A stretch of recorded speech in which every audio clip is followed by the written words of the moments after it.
अभ्यास की आवश्यकता।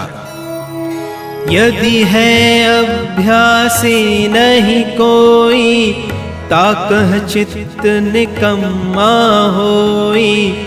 चित्त निकम्मा होवै जेहि कर, होय निकम्मा जीवन ताकर।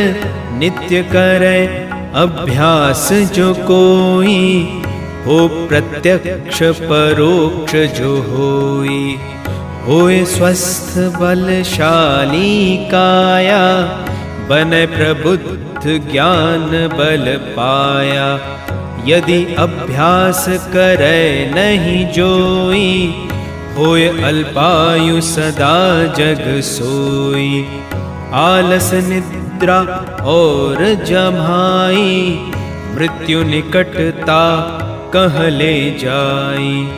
अभ्यासी कै सुनहु सुधर्मा, जीवन श्रेष्ठ होय शुभ कर्मा।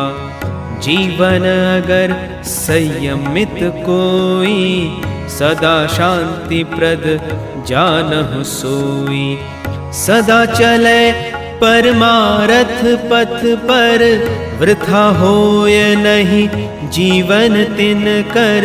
संयमहीन अगर है कोई, शोकातुर जानहु सो होई।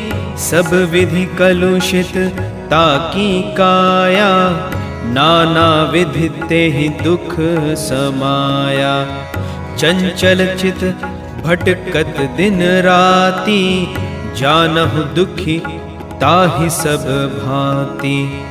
जीवन अगर संयमी होई, अति सुबुद्ध होवै नर सोई।